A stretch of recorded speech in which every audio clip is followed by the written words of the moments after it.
I'm Lucy Beednell with the Arc of Northern Virginia, and in this 3-minute webinar, I'm going to go over ways to get disbursements or money out from your special needs trust with us. Remember, before you commit to buying something, that before we approve any disbursements, we need to make sure it won't hurt the benefits of the person with a disability and is in keeping with their trust.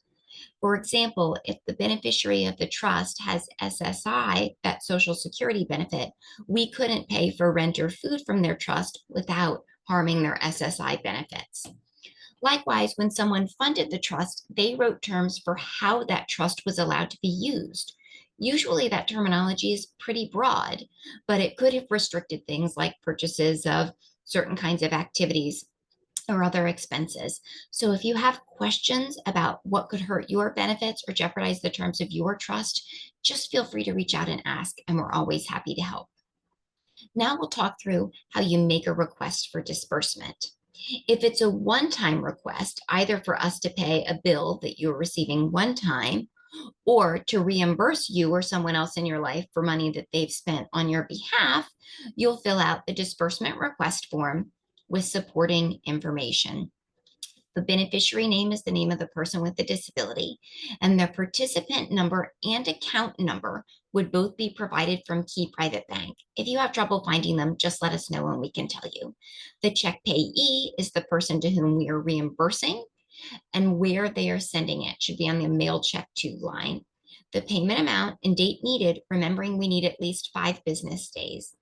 You need anything in the memo of the check, for example, the account number of the person with the disability if we're paying a bill, that's a good place to note it, as well as underscoring the purpose of the request below that. Then check whether or not the person who owns the trust receives SSI or Medicaid or other public benefits, so we're making sure those aren't being jeopardized. The person who's submitting the request should write and sign their name, and they should be someone authorized by the trust to make these requests. If you're asking us to pay a bill, along with this disbursement request form, you'll simply send us a copy of the bill and we can send the check directly to the person who sent it. If you're asking for a reimbursement, we'll need 2 things in addition to this disbursement request form. One, the receipt that will show the item or service that was purchased, when, and the payment method. Let's say it's a receipt that shows the credit card end in the last 4 digits of 0055.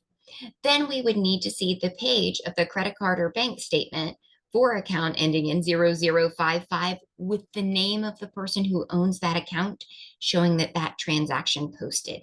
That way we can match the receipt with the person asking for the money and make sure we are sending the money to the right person. Again, feel free to ask if you have questions. If you need recurring payments made, for example, for a monthly cell phone bill or something else that comes routinely, the form is the same, other than that you're checking a box on how frequently we should make those disbursements. And when you submit your supporting documentation, you would include a copy of your last bill or statement.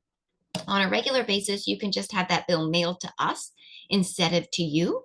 Or every month when you get a copy of the bill, you can just send us a copy of it, a screenshot or anything that you receive so that we know how much to pay, as we know some bills can vary a little bit each month, even though they're recurring.